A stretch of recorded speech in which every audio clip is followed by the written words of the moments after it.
2024 সালের এই সময়ে এটা উপলব্ধি করা খুব মুশকিলের ব্যাপার নয় যে সংস্কারের দায় আছে, এবং দায়টা ইতিহাস নতুন করে সৃষ্টি করেছে। কারণ এখানকার একটা শিক্ষার্থী গণ অভ্যুত্থানের মধ্য দিয়ে একটা নতুন পরিস্থিতির সৃষ্টি হয়েছে।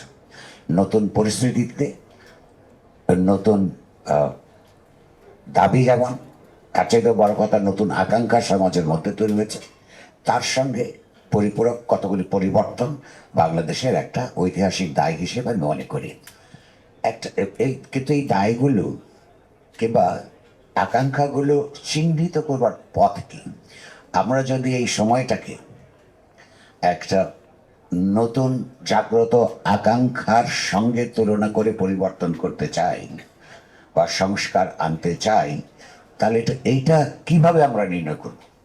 তার কতগুলি ঐতিহাসিক পদ্ধতি আছে। একটা হচ্ছে কি, এই আন্দোলন সংগ্রামের ভেতর দিয়ে যারা অংশগ্রহণ করেছেন, শিক্ষার্থী থেকে শুরু করে গরিব মানুষ, মধ্যবিত্ত, নারী, বাঙালি, অবাঙালি, হিন্দু, মুসলমান, বৌদ্ধ, খ্রিস্টান, তারা সবাই এটার মধ্যে অংশগ্রহণ করেছেন।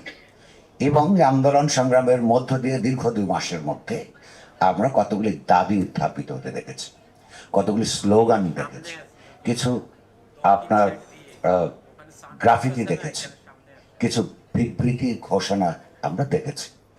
এগুলোর মধ্যে যে সবগুলি কমন ছিল, ন্যূনতম ব্যাপার হচ্ছে সেই আকাঙ্ক্ষাগুলিকে অ্যাড্রেস করা। তারা শুধু রাজনৈতিক সংস্কারের কথাই বলেনি। যেমন আমি একটা অসাধারণ দেয়াল লিখনের কথা বলি, এবং শহরের বিভিন্ন জায়গায় দেখেছি, উন্নয়ন চাই না, ভাত চাই। এইটা একটা রাষ্ট্রের তৎকালে বিদ্যমান বা এখনো যেটা কন্টিনিউ করছে সেই রাষ্ট্রীয় অর্থনৈতিক ব্যবস্থার বিরুদ্ধে একটা অত্যন্ত গুরুত্বপূর্ণ গণতান্ত্রিক স্টেটমেন্ট। অর্থাৎ একটা সরকার কিংবা কোনো ব্যক্তি কিংবা কোনো গোষ্ঠী কিংবা এমনকি কোনো অর্থনীতিবিদ উন্নয়নের নামে যে লুটপাট তন্ত্র চালু হয়েছিল, সেইটাকে মানুষ, আন্দোলনকারী, আন্দোলনে যোগদানকারী, তার প্রতি সহানুভূতিশীল মানুষেরা পরিষ্কারভাবে শনাক্ত করতে পেরেছিলেন যে এই কথিত উন্নয়নের মধ্য দিয়ে সারা দেশের মানুষের মিনিমাম 3 বেলা খাওয়ার ব্যবস্থা তৈরি হয় না। সে ওই ধরনের উন্নয়ন চায় যে তার জীবনের মধ্যে, তার পরিবারের মধ্যে তার উন্নয়নের প্রতিফলন দেখতে পায়। নিরন্ন মানুষের থাকবে একদিক, অন্যদিকে উন্নয়নের স্লোগানের অন্তরালে লুটপাট চলবে, এটা মানুষ চায় না। যদি একটা ফ্যাসিবাদী ব্যবস্থার বিরুদ্ধে একটা গণতান্ত্রিক ব্যবস্থার আকাঙ্ক্ষাকে আমরা মর্যাদা দেই, তাহলে যে সংবিধানের যে সংস্কারের কথা উঠেছে, সেটা তো 1 নম্বরের কাজ তৈরি হয়। কেন? বাংলাদেশে যে সংবিধান এই মুহূর্তে বিদ্যমান আছে তা অন্তর্গতভাবে অগণতান্ত্রিক।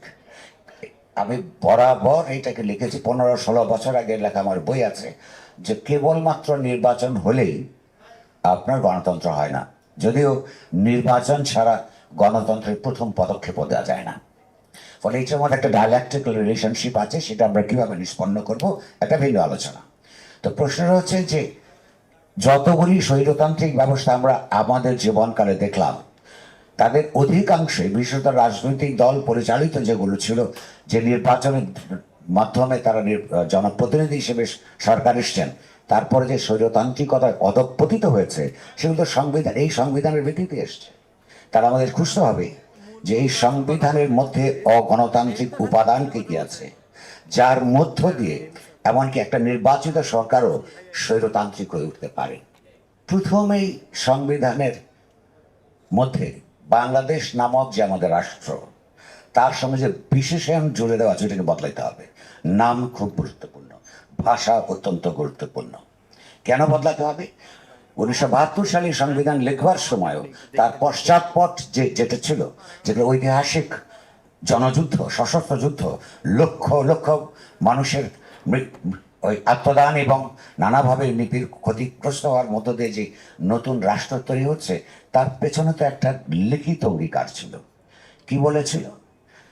এই যুদ্ধের মধ্য দিয়ে যে নতুন রাষ্ট্রের উত্থান ঘটবে, সেটা হবে, ওই ঘোষণাটা ছিল ইংরেজিতে পিপলস রিপাবলিক। তো পিপলস রিপাবলিক বলতে কি বোঝায়? এই শব্দটা, এই শব্দবন্ধ বা এই বাক্য, এটা তো আসলে এই অঞ্চলের সৃষ্টিও নয়, এটা পশ্চিমা গণতন্ত্রের ধারণা থেকে এসছে। তো পশ্চিমা গণতন্ত্রের একটা রিপাবলিক বলতে কি বোঝায়? রিপাবলিক হলো সেই রাষ্ট্র, যে রাষ্ট্রের সার্বভৌমত্ব নিহিত থাকে জনগণের ইচ্ছার উপর। People is sovereign. যে রাষ্ট্রের সরকার জনগণের মত এক যথার্থ পদ্ধতিতে নির্বাচিত প্রতিনিধিদের দিয়ে তৈরি হয়। যে রাষ্ট্র মানুষ সে কী করবে সেটাও সেই প্রোক্লেমেশনের মধ্যে লেখা ছিল।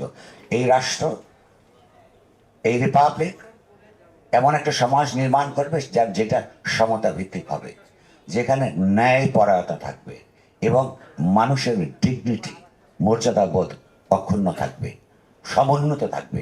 ডিগনিটির কিছু কথা আমার কিছু বন্ধু বলেছেন, মানুষের প্রধান ডিগনিটি হচ্ছে নিরন্ন মানুষ কখনো মর্যাদাবান হয়ে উঠতে পারে না। যদি তার অন্য বস্ত্র, শিক্ষা, চিকিৎসার ব্যবস্থা না থাকে তখনই বলা হয় তার ডিগনিটি নাই। ফলে যে রাষ্ট্র জনগণের মধ্যেকার ধর্ম, বর্ণ, শ্রেণী নির্বিশেষে প্রতিটা ব্যক্তি, নাগরিকের মর্যাদা মানে হচ্ছে তার অন্ন, বস্ত্র, শিক্ষা, চিকিৎসার বাসস্থান নিশ্চিত করতে না পারে, তখন কোনো রিপাবলিকের মধ্যে একটা মানুষকে মর্যাদাগত অবস্থান নিয়ে তার জীবন চর্চা করছে এটা বলা যায় না। তাহলে সেই রিপাবলিকের নাম প্রজাতন্ত্র হলো কেন? প্রজা শব্দের তো আমাদের এই অঞ্চলে, বিশেষত বেঙ্গলে ব্রিটিশ সময়ের কাল থেকে, বিশেষত 1793 সাল থেকে একটা ভিন্ন রাজনৈতিক অর্থনৈতিক একটা বর্গকে বোঝায়। প্রজা তো প্রজারও প্রজা। একটা ব্রিটিশ কলোনিয়াল আমলে এখানে যারা জমিদারি ব্যবস্থার মধ্যে গিয়ে পড়লেন 1793 সালের পরে, অর্থাৎ ভূমির চিরস্থায়ী বন্দোবস্তর মধ্য দিয়ে যে জমিদার শ্রেণী সৃষ্টি হলো তারাও প্রজা, সাবজেক্ট ইংরেজিতে বলে। কার সাবজেক্ট? ব্রিটিশ ক্রাউনের সাবজেক্ট, ব্রিটিশের সাবজেক্ট। তার সাবজেক্ট হচ্ছে গরিব কৃষক। যেই কৃষকের পরিচয় হচ্ছে পূর্ব বাংলার, যা আজ বাংলাদেশ, এটা সবচেয়ে বড় পরিচয়। পশ্চিম বাংলার বাবুরা যারা আপনার চিরস্থায়ী বন্দোবস্তের অধীনে সবচেয়ে বেশি লাভবান হয়েছেন, ব্রিটিশ কলোনিয়ালিজমের যারা দালালি করেছেন, 71 পরবর্তী ভাষায় রাজাকারি করেছেন, তাদের বিরুদ্ধে এবং ব্রিটিশ সরকারের বিরুদ্ধে, উপনিবেশবাদের বিরুদ্ধে সবচেয়ে বড় সংগ্রামগুলি পূর্ব বাংলায় হয়েছে।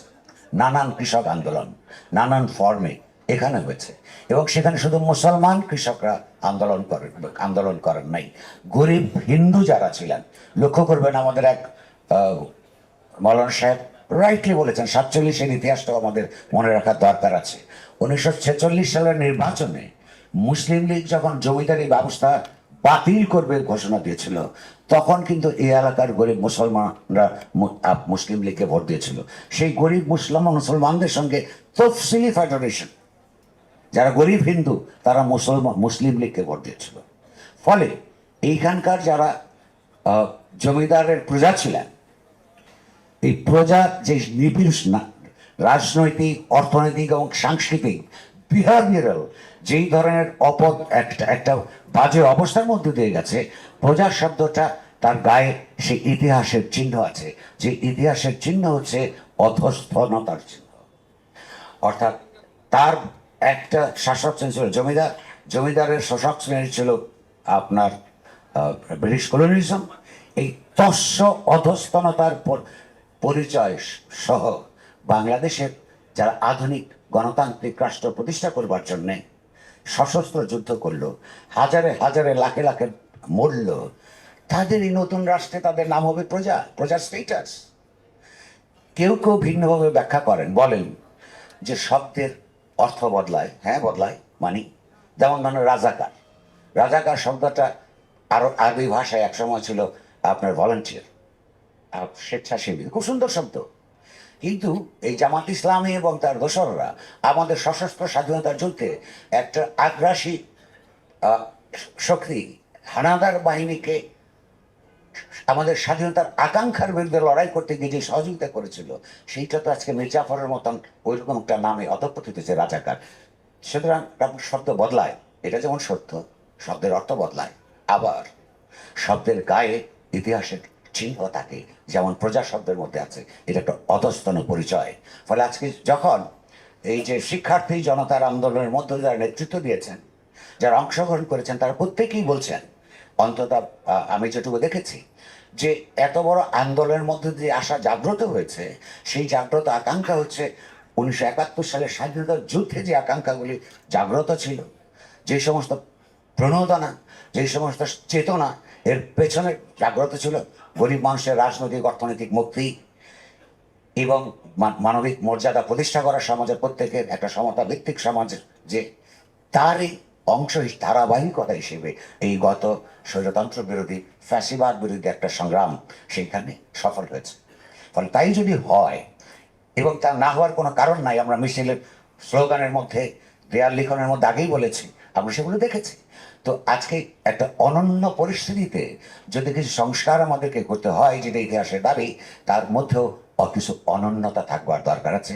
তার মধ্যে প্রথম হচ্ছে আমাদের আধুনিক রাষ্ট্রের, গণতান্ত্রিক রাষ্ট্রের নাগরিকদের যে যে সংগঠন রাষ্ট্র, তার নাম পরিবর্তন করা দরকার। এটা কি নাম পরিবর্তন করা দরকার? আমি নিজে অনেক বছর থেকে বলছি, ইতিমধ্যে রয়েস রিপোর্টসরা বলছে, পিপলস বলতেই এই পিপল কারা? যেই জনগণ যুদ্ধ করেছে, যেই জনগণ আবার 2024-এ লড়েছে। আপনি লক্ষ্য করুন, এই যে মধ্যবিত্ত সমাজ থেকে আসা যে শিক্ষার্থীরা, হ্যাঁ, তারা এটা নেতৃত্ব দিয়েছেন, অসম্ভব রকমের ত্যাগ স্বীকার করেছেন, কিন্তু তার পাশের সঙ্গে যারা লড়েছেন তার অধিকাংশ গরিব মানুষ। সেই গণতান্ত্রিক বাংলাদেশ হতে হবে। দ্বিতীয় প্রশ্ন হচ্ছে এ বিষয়ে, ধরুন আমার খুব পরিষ্কার প্রস্তাব, অর্থনীতির কথা আমি বলেছি, ওই বিষয় কিছু যেতে চাই না। বাংলাদেশ রাষ্ট্রের অধঃপতনের এক রাজনৈতিক পর্বে 1980-র দশকে, যখন সারা বাংলাদেশের গণতান্ত্রিক শক্তিসমূহকে, বিভিন্ন রাজনৈতিক দল, মতাদর্শ শক্তিসমূহকে বুটের, সামরিক বুটকে ব্যবহার করে, অপদস্থ করে, বন্দুক ব্যবহার করে জেনারেল এরশাদের সরকার অত্যন্ত অন্যায়ভাবে রাষ্ট্র ক্ষমতা দখল করেছিল এবং দখলে রেখেছিল। সেই সরকার জেনারেল এরশাদ রাষ্ট্রধর্ম ইসলাম হিসেবে ঢুকিয়ে দিয়েছিল। এই দেশে ইসলামের আশা এবং তা মানুষের মধ্যে তার বিকাশের সুস্পষ্ট ঐতিহাসিক গবেষণা অনুযায়ী দেখা যায়, এই দেশে মুসলমান ইসলাম, এই দেশের মানুষ ইসলাম গ্রহণ করেছে প্রধানত। তার আগে যে সমস্ত শাসকদের ধর্মগুলি ছিল, তার মধ্যে একটা হলো কাস্ট সিস্টেমের নিপীড়ন যুক্ত, যে হিন্দু ধর্মের রাজারা এখানে ছিলেন, যার মধ্যে ব্রাহ্মণ, বৈশ্য, ক্ষত্রিয় এবং শূদ্র নামে 4 ভাগে সামাজিক শ্রম বিভাজনের ব্যবস্থা ছিল। সবচেয়ে যে নিপীড়িত অংশ শূদ্র, সেই শূদ্ররা সংখ্যায় সবচেয়ে গরিব মানুষ সবসময় সংখ্যায় বেশি থাকে।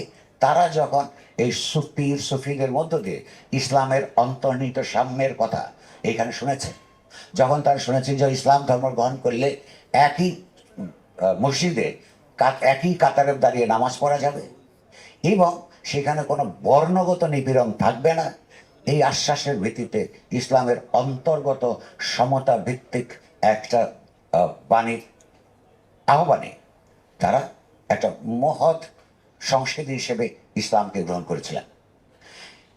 সেই সমস্ত সমতা ভিত্তিক চিন্তা ধ্বংস যারা করছে, তার মধ্যে জেনারেল এরশাদ একজন। ইসলামের মূল কথা হচ্ছে জুলুমের বিরুদ্ধে মজলুমের লড়াই, কিন্তু এই ইসলাম ধর্মকে সংবিধানের অন্তর্ভুক্ত করে জালেম হিসেবে জেনারেল এরশাদ এবং তার দোসররা এই দেশের যারা আপনার মুসলিম, তাদেরকে প্রায় 9 বছর পদানত রাখতে চেষ্টা করেছে। তো এই রাষ্ট্রধর্ম হিসেবে ইসলাম সেখানে যুক্ত হওয়ার বহু শত বছর আগে এখানে ইসলাম বিকশিত হয়েছে। সেইটা এখানে না থাকলেও এইটা বিকশিত হবে যতক্ষণ পর্যন্ত তার অন্তর্গত সাম্যের একটা বৈশিষ্ট্য সেখানে থাকবে। আমি মনে করি, আপনারা বলেছেন ঐক্যের কথা, যে আজকের বাংলাদেশে নতুন করে যা ঐক্য লাগবে, এই ঐক্য কি শুধু রাজনৈতিক দলগুলোর? এই ঐক্য কি হিন্দু, মুসলমান, বৌদ্ধ, খ্রিস্টানের ঐক্য লাগবে না? এই ঐক্য কি পাহাড়ি, বাঙালি জনগোষ্ঠীর মধ্যে ঐক্য লাগবে না? এই স্বাধীনতা সংগ্রামে যেমন এই সংগ্রামের মধ্যে এই সম্প্রতি সংগঠিত শিক্ষার্থী গণঅভ্যুত্থানের মধ্যে কি হিন্দু, মুসলমান, বৌদ্ধ, খ্রিস্টান অংশগ্রহণ করে নাই? একটা কথা মনে রাখবেন, সমাজে যেমন রাষ্ট্রের ভেতরে তেমন সংখ্যাগরিষ্ঠকে গ্যারান্টি দিতে হয় না, প্রয়োজন পড়ে না। এই দেশে বাঙালি হিসেবে যেমন আপনি আমি সংখ্যাগরিষ্ঠ, মুসলমান হিসেবেও আমরা সংখ্যাগরিষ্ঠ। আপনার সুস্থভাবে চিন্তা করলেই আপনি বুঝতে পারবেন যে গ্যারান্টি লাগে যারা মাইনরিটি। মাইনরিটির সাম্প্রদায়িকতাও এমনকি মেজরিটেরিয়ান শাসনের টাইবেনের বিরুদ্ধে প্রতিক্রিয়া, সেটা ঠিক সাম্প্রদায়িকতা না। মেজরিটির সাম্প্রদায়িকতার বিরুদ্ধে প্রতিক্রিয়া হিসেবেই কেবল সেটা ধর্মীয় মাইনরিটি হোক কিংবা আপনার জাতিগত মাইনরিটি হোক, তার সংগঠিত থাকে, স্পর্শকাতর থাকে, সদা সচেতন থাকে কখন তার স্বার্থ লঙ্ঘিত হয় মেজরিটি টাইমের মধ্য দিয়ে। ফলে আমি মনে করি ধর্ম রক্ষার ক্ষেত্রে রাষ্ট্রধর্ম হিসাবে ইসলামকে যেখানে অন্তর্ভুক্ত করা হচ্ছে তাতে ধর্মের কোনো লাভ হয় নাই, ইসলামের কোনো লাভ হয় নাই। ইসলাম ছিল, আছে, এবং আমি আবারও বলছি তার অন্তর্গত যে আপনার সমতার কথা, ন্যায়পরায়ণতার কথা যদি থাকে সমাজে থাকবে। বরং ইসলাম ক্ষতিগ্রস্ত হয়েছে, কারণ ইসলামের নামে রাষ্ট্রের ধর্ম হিসাবে ইসলামের নামে এই রাষ্ট্র অনেক অন্যায় করেছে। মুসলমানের উপর করেছে, হিন্দুর উপর করেছে, বৌদ্ধ খ্রিস্টানের উপর করেছে। বরং যদি আমি প্রস্তাব রাখবো গ্যারান্টি, যদি স্পেশাল গ্যারান্টি অধিকারও যদি রাখতে হয় তাহলে যারা মাইনরিটি আছে তাদের গ্যারান্টির কথা সংবিধানে যুক্ত করা হোক। দুই একটা জিনিস অত্যন্ত গুরুত্বপূর্ণ। শিক্ষা, এই শিক্ষার সংস্কারটা অত্যন্ত গুরুত্বপূর্ণ যদি আমরা গণতান্ত্রিক সমাজ হিসেবে এবং বিকশিত হতে চাই। প্রায় 53 বছর ধরে বাংলাদেশে একটা বড় ধরনের ডিজাস্টারের জন্য এই সমাজকে রাষ্ট্রীয় খরচে এবং শাসক শ্রেণীর প্রণোদনায় সিভিল ওয়ারের জন্য প্রস্তুত করছে শিক্ষার মাধ্যমে। একটা সমাজে যদি 3টা শিক্ষা ব্যবস্থা পরিষ্কারভাবে ডিস্টিংক্ট থাকে, 3 ধরনের চিন্তা, আদর্শ, মতাদর্শ নিয়ে যদি সে 2-3টা প্রজন্ম বড় হয়, 3 ধরনের ভাষা সংস্কৃতির মধ্যে যদি অভ্যস্ত হয়, কোনো না কোনো দিন এই বাঙালি সমাজের মধ্যে, মুসলমান সমাজের মধ্যে এগুলো যখন সংগঠিত হবে 3 ভাবে এবং এক পক্ষ আরেক পক্ষকে যখন মর্যাদা দিতে অক্ষম হয়ে পড়বে, তাদের কম্প্যাটেবিলিটি যখন নষ্ট হবে, তখন একদিন তারা রাজনৈতিকভাবে আলাদাভাবে সংগঠিত হবে, একদিন সশস্ত্রভাবে সংগঠিত হবেই, হতে বাধ্য। বাংলাদেশের যদি সমতা ভিত্তিক ব্যবস্থা গড়ে তুলতে চান তাহলে রাষ্ট্রভাষা যদি বাংলা হয়, বাংলা ভাষার মাধ্যমে একই পদ্ধতিতে সমস্ত জনগোষ্ঠীকে শিক্ষা দিতে হবে। আপনি বলবেন ইংরেজি শিখতেই হবে না? শুধু ইংরেজি তো শিখতে হবেই, আরবি শিখতে হবে, ইংরেজি শিখতে হবে, ফরাসি ভাষা শিখতে হবে, জাপানিজ, চাইনিজ ভাষা শিখতে হবে, কিন্তু একটা পুরো জনগোষ্ঠীর 18 কোটি জনগণের সেটা বোঝবার দরকার নেই। পৃথিবীতে এমন কোনো দেশ উন্নয়ন, অর্থনৈতিক উন্নতি করে নাই। You can't give me single example যেইখানে তার শিক্ষা ব্যবস্থা তার নিজের ভাষায় নয়।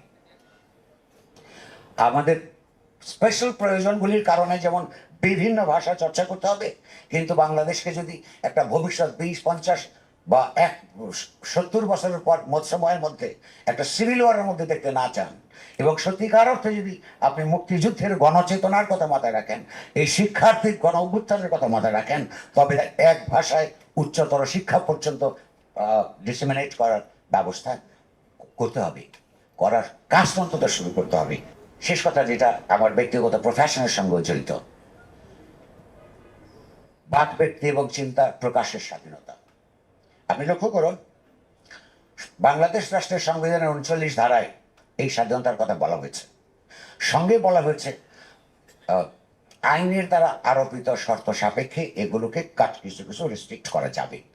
আচ্ছা, কিভাবে করবেন? ধরুন এই রাষ্ট্রের সংবিধানের মধ্যে আছে পৃথিবীর যত জাতীয় সংগ্রাম, উপনিবেশবাদ বিরোধী, সাম্রাজ্যবাদ বিরোধী, বাংলাদেশ সংবিধানে এখনো লেখা আছে।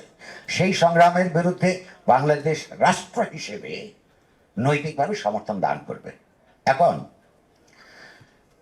আবার ওদিকে লেখা আছে কোন চিন্তা প্রকাশ করতে বাধা আছে, এমন কোন চিন্তার প্রকাশ করা যেই চিন্তার প্রকাশিত হলে বৈদেশিক সম্পর্ক ক্ষতিগ্রস্ত হবে। প্যালেস্টাইনের যে ফিলিস্তিনিদের যে আন্দোলন, সংগ্রাম, যুদ্ধ ইসরায়েলের বিরুদ্ধে, ইসরায়েলকে আমি যদি মনে করি মার্কিন যুক্তরাষ্ট্রের একটা 51st স্টেট, তার বিরুদ্ধে যদি কথা বললে মার্কিন যুক্তরাষ্ট্রের সঙ্গে আমাদের সম্পর্ক ক্ষতি হয়, কিংবা কাশ্মীর কিংবা সেভেন সিস্টার্সের মধ্যে যারা স্বায়ত্তশাসন কিংবা স্বাধীনতার সংগ্রাম করছে, বাংলাদেশের রাষ্ট্র হিসেবে এখনো পর্যন্ত লেখা আছে, রিপিট, যে কনস্টিটিউশনালি কমিটেড সেইগুলিকে সমর্থন দান করবার জন্য।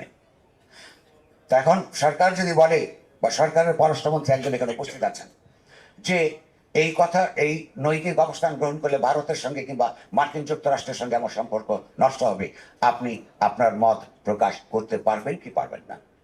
এই সংবিধান অনুযায়ী এটা পারবেন না, এটা বদলাইতে হবে।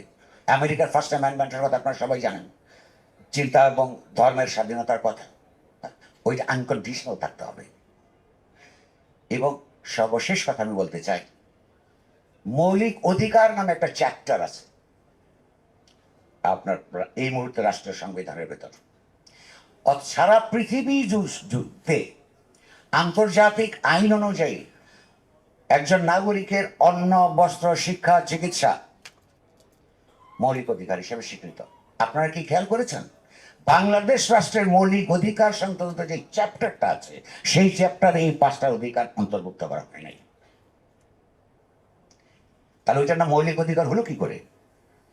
আমার পরিষ্কার প্রস্তাব, যেই চ্যাপ্টারের মধ্যে মৌলিক অধিকারের কথা আছে, সেই চ্যাপ্টারের মধ্যে এই 5টা আন্তর্জাতিকভাবে আন্তর্জাতিক আইনে স্বীকৃত সভ্য সমাজের সমস্ত মানুষের দ্বারা আপনার সমর্থিত এইটা মৌলিক অধিকারের চ্যাপ্টারে আনতে হবে। প্রশ্ন করতে পারেন এইটা আগে আনা হয়েছিল না কেন? 72 সালে এই প্রশ্ন উঠেছিল। তখনকার নতুন সরকার বলেছে এই যুদ্ধ বিধ্বস্ত বাংলাদেশে সারা রাষ্ট্রের পকেটে পয়সা নাই। তো সে কারণে ধীরে সুস্থে আমরা এটা আইনের মাধ্যমে প্রয়োগ করব। ধীরে সুস্থে যেতে যেতে আমরা লক্ষ্য করেছি কিছু ব্যক্তি, কিছু দল বছরে 15 বিলিয়ন ডলার পাচার করে। তাহলে আমার ধীরে সুস্থের সময় পার কি হয় নাই? আমি মনে করি এই শিক্ষার্থী গণ অভ্যুত্থানের ভেতর দিয়ে অসংখ্য মানুষের আত্মদানের মধ্য দিয়ে প্রতিষ্ঠিত বাংলাদেশে নতুন সংস্কার করতে হলে এইটাকে মৌলিক অধিকার চ্যাপ্টারে আনতে হবে। এবং রাষ্ট্র যদি তা করতে ব্যর্থ হয়, তাহলে আইনের দ্বারা আরোপিত, আদালত দ্বারা আপনার বাস্তবায়িত একটা কম্পালশনের বলবৎযোগ্য বিধান থাকতে হবে। আপনার সবাইকে ধন্যবাদ।